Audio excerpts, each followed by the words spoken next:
നമസ്കാരം, ഞാൻ ബൈജു എന്നാർ. നമ്മുടെ ചാനലിലേക്ക് സ്വാഗതം. ഇന്ത്യയിൽ സ്കോഡയുടെ തലവര മാറ്റിയ വാഹനമെന്ന് വിളിക്കാവുന്ന മോഡൽ എന്ന് വിളിക്കാവുന്ന കുഷാക്കിൻ്റെ ഏറ്റവും പുതിയ മോഡലാണ് നമ്മൾ കണ്ടുകൊണ്ടിരിക്കുന്നത്. ഇപ്പോൾ നമ്മൾ നിൽക്കുന്നത് കൊച്ചിയിലെ ഗ്രാൻഡ് ഹയത്തിലാണ്. ഓൾ ഇന്ത്യ മീഡിയ ഡ്രൈവ് അല്ല, ഇവിടുത്തെ ലോഞ്ച്, ഓൾ ഇന്ത്യ ലോഞ്ച് ഇവിടെയാണ് ഇപ്പോൾ നടന്നത്. അപ്പോൾ നമുക്കിപ്പോൾ കുറേ നേരം കാത്തതിന് ശേഷമാണ് ഇപ്പോൾ ഒരു ഷൂട്ടിന് സ്ലോട്ട് കിട്ടിയത്. കാരണം നമ്മൾ കൊച്ചിക്കാരായതുകൊണ്ട് നമ്മൾ പതുക്കെ ചെയ്താൽ മതി, ബാക്കി ബോംബെ ഡൽഹിയൊക്കെ ഉള്ളൊരു പൊക്കോട്ട ചെയ്തിട്ട് എന്നായിരുന്നു സ്കോഡ വിചാരിച്ചെന്ന് തോന്നുന്നു. എന്തായാലും കാര്യമായ മാറ്റങ്ങളാണ് നമ്മൾ ഈ ഒരു വാഹനത്തിൽ കാത്തിരിക്കുന്നത്. ഫീച്ചേഴ്സിൻ്റെ കാര്യത്തിലായാലും അതുപോലെ ഇൻറ്റീരിയറിൻ്റെ കാര്യത്തിലായാലും കാര്യമായ മാറ്റങ്ങൾ സംഭവിച്ചിരിക്കുകയാണ്.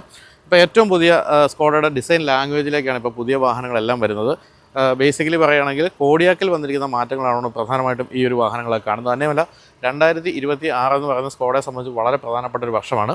ധാരാളം പുതിയ മോഡലുകൾ അല്ലെങ്കിൽ പുതിയ വേരിയൻസ് ഒക്കെ വന്നുകൊണ്ടിരിക്കുകയാണ്. ഒക്ടേവിയ RS വന്നു കഴിഞ്ഞു, ഇപ്പോൾ കോഡിയാക്കിൻ്റെ RS വരുന്നു. അതുപോലെ തന്നെ ഏറ്റവും ചെറിയ മോഡൽ എന്ന് വിളിക്കാവുന്ന കൈലാക്കിൻ്റെ 1-2 പുതിയ വേരിയൻസ് വരാൻ പോകുന്നു. അങ്ങനെ പല കാര്യങ്ങളും സംഭവിക്കുന്നുണ്ട്. അതിൽ പലതും നമ്മളിപ്പോൾ ഇന്നിവിടെ കാണുകയും ചെയ്തു. എന്തായാലും കാര്യമായ മാറ്റം സംഭവിച്ചിരിക്കുന്നത് ഈ കാണുന്ന കുഷാക്കിൽ തന്നെയാണ്. കുഷാക്കിൽ വന്നിരിക്കുന്ന മാറ്റങ്ങൾ പ്രധാനമായിട്ടും പറയാവുന്നത് നിങ്ങൾ ഇവിടെ കാണുന്നുണ്ടോ എന്ന് അറിഞ്ഞു. ഇവിടെ പൊരുവെയിലാണ്, 1 മണി. അതുകൊണ്ട് ഈ കാണുന്ന ഒരു LED ലൈറ്റ് ബാർ മുൻഭാഗത്ത് വന്നു. പക്ഷേ അതൊരു വളരെ നേരത്തെ ഒരു സ്ട്രിപ്പാണ്. ഇത് പുതിയ കോഡിയാക്കിൽ കണ്ട അതേ കാര്യം തന്നെയാണ് ഇവിടെ വന്നിരിക്കുന്നത്. അത് രാത്രിയിൽ കാണാൻ നല്ല ഭംഗിയാണ്. സാധാരണഗതിയിൽ നമ്മൾ കാണുന്ന പോലെയുള്ള നീണ്ട വീതിയുള്ള LED സ്ട്രിപ്പ് അല്ല കൊടുത്തിരിക്കുന്നത്, വളരെ ശ്രദ്ധേയമായ കാര്യമാണ്. ഗ്രില്ല് ഏറ്റവും പുതിയ ഡിസൈൻ ലാംഗ്വേജിലേക്കാണ് മാറിയിരിക്കുന്നത്. പിയാനോ ബ്ലാക്ക് ഫിനിഷും അതുപോലെ തന്നെ സ്റ്റീൽ ഫിനിഷും കൊടുത്ത് ഭംഗിയാക്കിയിട്ടുണ്ട്. മുൻഭാഗം ഗംഭീരമാണ് എന്ന് തന്നെയാണ് പറയേണ്ടത്. LED ലൈറ്റിൻ്റെ രീതികളൊക്കെ മാറിയിട്ടുണ്ട്, ഡിസൈൻ രീതികളെല്ലാം മാറിയിട്ടുണ്ട്. നല്ല ഗംഭീരമായ LED ലൈറ്റാണ് ഇപ്പോൾ വന്നിരിക്കുന്നത്. നല്ല ഷാർപ്പായിട്ടുള്ള ലൈറ്റ് വന്നിരിക്കുന്നു. അതുപോലെ തന്നെ ഡേ ടൈം റണ്ണിംഗ് ലാമ്പിൻ്റെ ഷേപ്പ് അല്പം മാറിയിട്ടുണ്ട്. ഇതെല്ലാം രാത്രി കണ്ടാലേ കൃത്യമായിട്ടും വ്യക്തമാവുകയുള്ളൂ. നട്ടുച്ചയ്ക്ക് 1:30-ക്കല്ല അത് ഷൂട്ട് ചെയ്യേണ്ടത്, പക്ഷേ വേറെ മാർഗ്ഗമൊന്നും ഇല്ലാത്തതുകൊണ്ടാണ്. എന്തായാലും ഈ നിറം ഉൾപ്പെടെയുള്ള കാര്യങ്ങളെല്ലാം പക്ക യൂറോപ്യൻ എന്ന് തന്നെയാണ് വിളിക്കേണ്ടത്. ഇവിടെ കയറുമ്പോൾ ഇവിടെയാണ് നമുക്ക് ഒരു ഫോഗ് ലാമ്പ് കാണുന്നത്. അതിൻ്റെ സൈഡിൽ ഒരു ബ്ലാക്ക് ഫിനിഷുള്ള ഭാഗം കൊടുത്തിരിക്കുന്നു. ഈ നിറവും ബ്ലാക്കും അതുപോലെ തന്നെ ഒരു ബ്രഷ്ഡ് അലൂമിനിയം ഫിനിഷും എല്ലാം കൂടി മുൻഭാഗം വളരെ ഗംഭീരമായിട്ടുണ്ട്. ഇവിടെ വലിയ ഒരു എയർഡാമാണ് കൊടുത്തിരിക്കുന്നത്. എന്തായാലും അഡാസിൻ്റെ ഫീച്ചേഴ്സൊന്നും ഇപ്പോഴും കൊടുക്കാത്തതുകൊണ്ട് തന്നെ അവിടെ കാര്യമായ രീതിയിൽ സെൻസേഴ്സ് അത്തരം കാര്യങ്ങളൊന്നും കാണുന്നില്ല. സ്കോഡയുടെ ഏറ്റവും പുതിയ ലോഗോയും നമുക്കിവിടെ കാണാം. അതുപോലെ തന്നെ പവർ ബൾജുകൾ, ഇതൊക്കെ കാണുമ്പോഴാണ് നമ്മൾ പക്ക യൂറോപ്യൻ വാഹനമാണെന്ന് മനസ്സിലാക്കുക. ആ ഒരു ഡിസൈൻ രീതി ഇത് കാണുമ്പോൾ തന്നെ ഇതിന് ശരിക്കും എത്രത്തോളം എന്താണ് സേഫ്റ്റി ഉണ്ട് നമുക്ക് തോന്നിപ്പോകും. ആ രീതിയിൽ ഗംഭീരമായ ഒരു ലുക്കാണ് വാഹനത്തിനുള്ളത്. പക്ക യൂറോപ്യൻ എന്ന് തന്നെ വിളിക്കാവുന്ന ലുക്ക് എന്നാണ് പറയേണ്ടത്. അപ്പോൾ എന്തായാലും മുൻഭാഗത്തെ കട്ടുകളും ഗ്രീസുകളും എല്ലാം തന്നെ ഭംഗിയായിട്ടുണ്ട്. പക്ക എന്താ പറയുക ഒരു യൂറോപ്യൻ വാഹനങ്ങളുടേതായ രീതി അതേപടി നിലനിർത്തിയിരിക്കുന്നു. സൈഡ് പ്രൊഫൈലിലേക്ക് വരുമ്പോൾ ഇതിപ്പോൾ ടോപ്പ് എൻഡ് മോഡലായതുകൊണ്ട് തന്നെ 17 ഇഞ്ച് അലോയാണ് കൊടുത്തിരിക്കുന്നത്. അല്ലെങ്കിൽ 16 ഇഞ്ചും ഉണ്ട് ഇതിൻ്റെ എൻട്രി ലെവൽ വേരിയൻറ്റിൽ. അതിൻ്റെ ഈ ഒരു അലോയ് വീലിൻ്റെ ഡിസൈനൊക്കെ നല്ല ഭംഗിയായിട്ടുണ്ട്. ഇവിടെ വലിയ ക്ലാഡിങ് മുൻഭാഗത്ത് നിന്ന് പിന്നിലേക്ക് നീളുന്നു. സ്കോഡ എന്നുള്ള സ്ഥിരമായി സ്കോഡ കൊടുക്കാറുള്ള രീതിയിലുള്ള ആ ഒരു ബാഡ്ജിങ് ഇവിടെ, അത് ബ്ലാക്ക് ഫിനിഷും സ്റ്റീൽ ഫിനിഷും കൊടുത്തിരിക്കുന്നു. ബോഡി കളർഡ് തന്നെയാണ് സൈഡ് വ്യൂ മിറേഴ്സ്, അതിൽ ടേൺ ഇൻഡിക്കേറ്റേഴ്സ് ഒക്കെ വന്നിരിക്കുന്നു. ഇപ്പോഴൊരു പ്രധാനപ്പെട്ട കാര്യം എന്ന് പറയുന്നത് അക്രോസ് ഓൾ വേരിയൻസിൽ കുറേ കാര്യങ്ങൾ വന്നിട്ടുണ്ട്. ഇപ്പോൾ auto dimming, rear view mirror വന്നിരിക്കുന്നു. അതുപോലെ തന്നെ ഡീഫോഗർ, അത്രയും കാര്യങ്ങളൊക്കെ അക്രോസ് വേരിയൻസ് വന്നിരിക്കുന്നുള്ള സന്തോഷമുള്ള കാര്യമാണ്. അപ്പോൾ ഇതിപ്പോൾ ടോപ്പിൻ്റെ ആയതുകൊണ്ട് ഇതിൽ എല്ലാ കാര്യങ്ങളും കൊടുത്തിട്ടുണ്ടെന്നാണ് പറയേണ്ടത്. അതുപോലെ തന്നെയാണ് ഈ സൈഡിൽ കാണുന്ന ഈ ഒരു ഡിസൈൻ, ഈ ഒരു ലൈനുകൾ, ബോഡി ലൈനുകളും ഒക്കെ പക്ക ഒരു ബോൾഡ് ലുക്കിംഗ് ഒരു SUV ആയിട്ട് ഇതിനെ മാറ്റുന്നുണ്ട്. കാര്യമെന്ന് വെച്ചാൽ ഇത് ഈ ഒരു സെഗ്മെൻറ്റാണ് ഏറ്റവും കൂടുതൽ വാഹനങ്ങളുള്ള, ഏറ്റവും കൂടുതൽ മോഡലുള്ള സെഗ്മെൻറ്റാണ് ഈ ഒരു മിഡ് സൈസ് SUV സെഗ്മെൻറ്റ്. ഇപ്പോൾ ഏറ്റവും പുതുതായിട്ട് ഇപ്പം ടാറ്റ സീറോ കൂടി വന്നതോടുകൂടിയാണ് ഈ മാറ്റങ്ങളൊക്കെ വരുത്താൻ എല്ലാവരും നിർബന്ധരായി തീരുന്നത്. അതുപോലെ ഫീച്ചേഴ്സ് ഇപ്പം ഈ ഒരു വാഹനത്തിൽ കൊടുത്തിട്ടുണ്ട്. എന്തായാലും ഗ്രാബ് റെയിലിന് കൊടുത്തിരിക്കുന്നത് ഈ ഒരു അലൂമിനിയം ഫിനിഷാണ്. ഇവിടെയൊക്കെ ഫുൾ ബ്ലാക്ക് ഫിനിഷ്. പെയിൻറ്റ് ക്വാളിറ്റിയും എടുത്ത് പറയേണ്ട കാര്യമാണ്. കാണുമ്പോൾ തന്നെ നമുക്ക് വാവ് എന്ന് തോന്നുന്ന ഒരു പെയിൻറ്റ് ഫിനിഷും അത്തരം കാര്യങ്ങളെല്ലാം തന്നെ കൊടുത്തിട്ടുണ്ട്. എന്തായാലും ഈ ഒരു ബോൾഡായിട്ടുള്ള ബോഡി ലൈനുകളും എല്ലാം തന്നെ ഭംഗിയായിട്ടുണ്ട്. വളരെ ഭംഗിയുള്ള രീതിയിൽ പിൻഭാഗവും രൂപകൽപ്പന ചെയ്തിരിക്കുന്നു. പിൻഭാഗത്ത് പാടെ മാറ്റങ്ങളുണ്ട് ഡിസൈൻ്റെ കാര്യത്തിൽ. ഇവിടെ വലിയൊരു LED സ്ട്രിപ്പ് വന്നിരിക്കുന്നു. ഈ സ്കോഡ എന്നുള്ള ഈ ഇലുമിനേറ്റഡ് ബാഡ്ജിങ്ങും അത് നമ്മളിപ്പോൾ പുതുതായിട്ട് ഇപ്പോൾ ഈ ഒരു വാഹനത്തിൽ കാണുന്നതാണ്. ഇത് പ്രസ്റ്റീജ് എന്ന് പറഞ്ഞ ടോപ്പ് എൻഡ് വേരിയൻ്റാണ്. അതുകൊണ്ട് തന്നെ ഇതിൽ ഡീഫോഗർ ഉണ്ട്, ഡീഫോഗർ അല്ലെങ്കിൽ തന്നെ എല്ലാത്തിലുണ്ട് കേട്ടോ. പിന്നെ റിയർ വൈപ്പർ ഇപ്പോൾ എല്ലാ എക്രോസ് വേരിയൻസ് കൊടുത്തിട്ടുണ്ട്. അതുപോലെ തന്നെ ഷാഫിൻ ആൻറ്റിന, പിന്നെ ഈ ഒരു ഇൻ്റഗ്രേറ്റഡ് സ്പോയിലർ, സ്റ്റോപ്പ് ലാമ്പ്, അത്തരം കാര്യങ്ങളെല്ലാം തന്നെയുണ്ട്. ബൂട്ട് സ്പേസിൽ മാറ്റം വന്നിരിക്കുന്നു എന്നുള്ള സന്തോഷമുള്ള കാര്യമാണ്. 419 ലിറ്ററായിട്ട് ബൂട്ട് സ്പേസ് വർദ്ധിച്ചു. 108 ലിറ്ററാണ് ഇപ്പോൾ ഇതിൽ വർദ്ധിച്ചിരിക്കുന്നത്. എന്നാൽ പ്ലാറ്റ്ഫോമിലൊന്നും മാറ്റം വരുത്താതെ എങ്ങനെ അത് സാധിച്ചെടുത്തു എന്ന് അറിഞ്ഞുകൂടാ. എന്തായാലും നല്ല വിസ്താരമേറിയ ഒരു ബൂട്ട് എന്ന് തന്നെയാണ് പറയേണ്ടത്. ധാരാളം സ്പേസ് അവിടെ കൊടുത്തിട്ടുണ്ട്. തന്നെയല്ല കുറച്ച് താഴ്ന്ന പ്രൊഫൈൽ ആയതുകൊണ്ട് സാധനങ്ങൾ എടുത്തു വയ്ക്കാനും അത്തരം ബുദ്ധിമുട്ടൊന്നും നമുക്ക് അനുഭവപ്പെടുകയുമില്ല. അപ്പോൾ എന്തായാലും പവർഡായിട്ടുള്ള ടെയിൽ ഗേറ്റ് അല്ല കേട്ടോ കൊടുത്തിരിക്കുന്നത്, പിടിച്ച് വലിച്ച് തന്നെ അടയ്ക്കണം. അപ്പോൾ ഇവിടെ കൊടുത്തിരിക്കുന്ന ഈ ഒരു സ്റ്റീൽ ഫിനിഷുള്ള ഭാഗവും അതുപോലെ ഈ ഒരു LED സ്ട്രിപ്പും എല്ലാം കൂടി വന്നപ്പോഴത്തേക്കും പിൻഭാഗം വളരെ ക്യാച്ചി ആയി എന്നുള്ള കാര്യം സംശയമില്ല. ബമ്പറിലേക്ക് ഇതൊക്കെ പാടെ പുതിയതാണ് കേട്ടോ. ബ്ലാക്ക് ഫിനിഷ് അതുപോലെ സ്റ്റീൽ ഫിനിഷ് അത്തരം കാര്യങ്ങളെല്ലാം വന്ന് പിൻഭാഗവും ഭംഗിയായി വളരെ ബോൾഡ് ലുക്കിംഗ് ആയി. അപ്പോൾ എന്തായാലും നിങ്ങൾ ഇത്രയും കാലം ഇഷ്ടപ്പെട്ടിരുന്ന കുഷാക്കിൽ കാര്യമായ രീതിയിൽ ഭംഗിയുള്ള മാറ്റങ്ങളാണ് എക്സ്റ്റീരിയർ സംഭവിച്ചിരിക്കുന്നത്. പക്ഷേ ഇൻറ്റീരിയറിൽ അതിലൊക്കെ അപ്പുറത്തേക്കുള്ള മാറ്റങ്ങൾ സംഭവിച്ചിട്ടുണ്ട്. അതുപോലെ തന്നെ ഫീച്ചേഴ്സ് ആഡ് ചെയ്ത് വന്നു. കാര്യമായ രീതിയിൽ വന്ന മാറ്റം എന്ന് പറയുന്നത് സൺറൂഫ് ഉള്ള കാര്യങ്ങൾ വന്നു എന്നുള്ളതാണ്. അപ്പോൾ എന്തൊക്കെയാണ് ഇൻറ്റീരിയറിലെ മാറ്റങ്ങളെന്ന് നോക്കാം.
അപ്പോൾ ഉൾഭാഗത്തേക്ക് വരുമ്പോഴും പക്ക യൂറോപ്യൻ. അതാണ് ഈ സ്കോഡയുടെ ഏതൊരു വാഹനത്തിൻ്റെ ഉൾഭാഗം എന്ന് പറയുന്നത് ഗംഭീരമായിരിക്കും. നമ്മൾ ആദ്യകാലത്ത് ഒക്ടേവിയൊക്കെ വന്നപ്പോഴത്തേക്ക് ഉൾഭാഗം കണ്ട് ഞെട്ടിപ്പോയി. കാരണം നമ്മൾ അതുവരെ കണ്ടിരുന്ന യൂറോപ്യൻ വാഹനങ്ങൾ അല്ലെങ്കിൽ ജർമ്മൻ വാഹനങ്ങൾ ഉൾഭാഗമായിട്ട് യാതൊരു ബന്ധവുമില്ല. അത് വളരെ രസികൻ ഇൻറ്റീരിയറാണ്. അതുപോലെ തന്നെ LNK എന്ന് പറഞ്ഞ ട്രിം വന്നപ്പോൾ ഫുൾ ബ്ലാക്ക് വന്നു. എനിക്കിപ്പോഴും ഓർമ്മയുണ്ട് ആദ്യത്തെ ഒക്ടേവിയ കണ്ട് നമ്മളൊക്കെ ഞെട്ടിപ്പോയ ആ ഒരു സന്ദർഭം എനിക്ക് ഓർമ്മയുണ്ട്.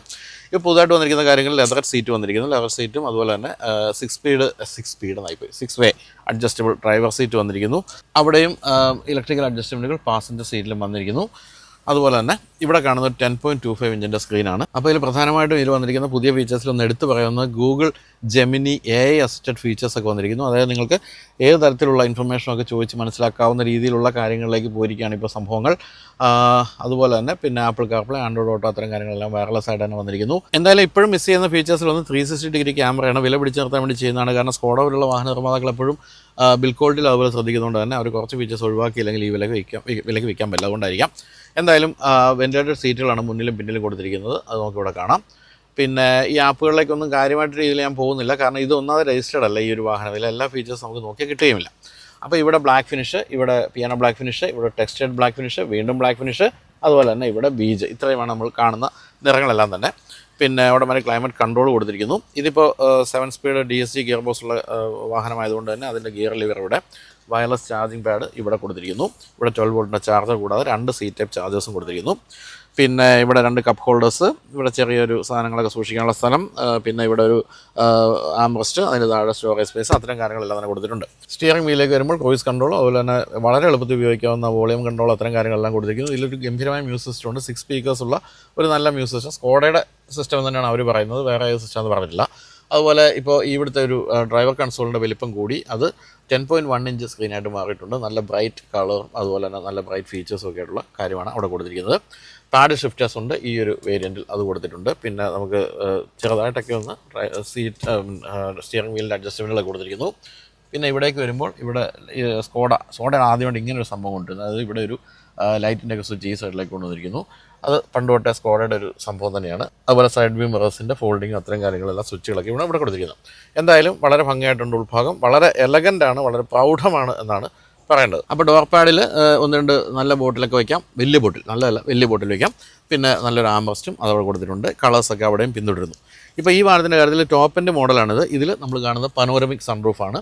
പക്ഷേ താഴേക്കുള്ള എല്ലാ വേരിയൻസിലും ഒരു സിംഗിൾ പെയിൻ സൺറൂഫ് കൊടുത്തിരിക്കുന്നു എന്നുള്ളത് എത്രത്തോളം ഇന്ത്യക്കാരെ സൺറൂഫിനെ ഇഷ്ടപ്പെടുന്നുള്ള ഉദാഹരണമായിട്ട് പറയാം. കാരണം നമ്മൾ കഴിഞ്ഞ ദിവസം ഡസ്റ്ററിൻ്റെ ഡ്രൈവ് ഒന്ന് ഓടിക്കാൻ വേണ്ടി പോയ സമയത്ത് അവരും പറഞ്ഞ ഇതാണ്, ലോകത്ത് ഒരു സ്ഥലത്തും യൂറോപ്പിൽ പോലും ഡസ്റ്ററിന് സൺറൂഫില്ല, ഇന്ത്യയിൽ അത് മസ്റ്റ് ആയതുകൊണ്ട് തന്നെ ഇന്ത്യയിൽ കൊണ്ടുവന്നിരിക്കുന്നതെന്നാണ് പറഞ്ഞത്. അപ്പോൾ ഇതിലും അത് കൊണ്ടുവന്നിട്ടുണ്ട്. അപ്പോൾ നമുക്കിനി ഒന്ന് പിൻഭാതിരിക്കാം.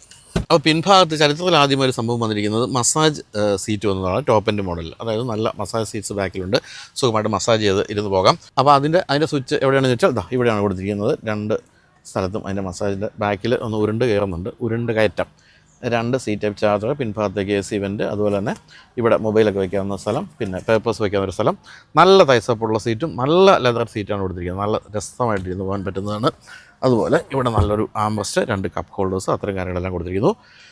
എന്തായാലും ഇവിടെയും ഒരു ബോട്ടിൽ വയ്ക്കാവുന്ന ഡോർ പാഡാണ്. ഒന്നല്ല 2 ബോട്ടിൽ വയ്ക്കാവുന്ന ഡോർ പാഡ്, നല്ല ആംറസ്റ്റ്, അത്തരം കാര്യങ്ങളെല്ലാം തന്നെ ഉണ്ട്. എന്തായാലും വളരെ പ്ലസൻ്റായ ഇൻറ്റീരിയർ, അതുപോലെ തന്നെ വളരെ നല്ല മൈൽഡായിട്ടുള്ള കൂൾ കളേഴ്സൊക്കെയാണ് ഉപയോഗിച്ചിരിക്കുന്നത്. വളരെ സന്തോഷം തോന്നുന്നു ഉൾഭാഗത്ത് കയറുമ്പോൾ. എക്സ്റ്റീരിയർ കാണുമ്പോൾ സന്തോഷം വരും, കാരണം അത്രയും നല്ല ബിൽഡ് ക്വാളിറ്റി നമുക്ക് എല്ലാ സ്ഥലത്തും കാണാൻ സാധിക്കുന്നുണ്ട്. അപ്പോൾ ഇനി നമുക്ക് അവസാനിപ്പിക്കാൻ തോന്നുന്നു അല്ലേ?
അപ്പോൾ എന്തായാലും ഇനി എഞ്ചിനിലേക്ക് പോകുകയാണെങ്കിൽ എഞ്ചിനിലൊന്നും മാറ്റം സംഭവിച്ചിട്ടില്ല. 1 litre TSI turbo charge engine, അതുപോലെ തന്നെ 1.5 ലിറ്റർ രണ്ടുമുണ്ട്.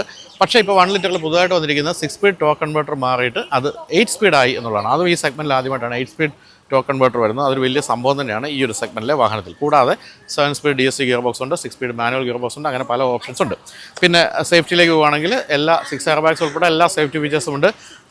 അതായത് എൻട്രി ലെവൽ മോഡൽ പോലും 25-ലധികം safety features, 42 safety features top എൻഡിലേക്ക് പോകുമ്പോൾ അത്തരം കാര്യങ്ങളെല്ലാം തന്നെ കൊടുത്തിട്ടുണ്ട്. അങ്ങനെ ഒരു ഫുൾ ഫ്ലെഷ്ഡ് വാഹനമായിട്ടാണ് ഇപ്പോൾ വന്നിരിക്കുന്നത്. നിങ്ങൾ കുറ്റമൊന്നും പറയാനില്ലാത്ത രീതിയിൽ ധാരാളം ഫീച്ചേഴ്സ് കുത്തിനിറച്ച് കൊടുത്തിട്ടുണ്ട്. അപ്പോൾ വില പ്രഖ്യാപിച്ചിട്ടില്ല, മാർച്ചിലാണ് വില പ്രഖ്യാപിക്കുക. എന്തായാലും ഇതൊരു മീഡിയ ഡ്രൈവ് ഈ മാസം തന്നെ നടക്കുന്നുണ്ട്. അപ്പോൾ വാഹനം ഓടിച്ച് തന്നെ ഒന്ന് വിലയിരുത്താൻ സാധിക്കും. എന്തായാലും മൊത്തത്തിൽ നന്നായി എന്ന് തന്നെയാണ് പറയാനുള്ളത്. എന്തായാലും പണ്ട് സ്കോഡയെ പറ്റി നമുക്കൊരു പേടിയുണ്ടായിരുന്നു, വലിയ കാര്യമായ രീതിയിൽ മെയിൻ്റനൻസ് കോസ്റ്റൊക്കെ ഉള്ളൊരു വാഹനമാണെന്ന്. പക്ഷേ ഇപ്പോൾ അങ്ങനെയല്ല. ഇപ്പോൾ 4 വർഷത്തേക്ക് വാറണ്ടി ഉൾപ്പെടെയുള്ള കാര്യങ്ങളും 4 ഫ്രീ സർവീസ്, അത്തരം കാര്യങ്ങളെല്ലാം കൊടുത്ത് ജനങ്ങളോട് കൂടുതൽ അടുത്ത് നിൽക്കുന്നുണ്ട് സ്കോഡ. അത് തീർച്ചയായിട്ടും അത് വേണ്ടി വരും. കാരണം വെച്ചാൽ കൈലാക്ക് പോലുള്ള കുറച്ചുകൂടി ചെറിയ വിലക്കുള്ള വാഹനങ്ങളുള്ളപ്പോൾ തീർച്ചയായിട്ടും സാധാരണക്കാരൻ്റെ വികാരങ്ങൾ കണക്കിലെടുത്തേ പറ്റും. അപ്പോൾ നമുക്കൊരു വിശദമായ ടെസ്റ്റ് വേണ്ടി വീണ്ടും കാണാം. അപ്പോൾ വീഡിയോ ഉണ്ടെല്ലാം നന്ദി, ബൈ.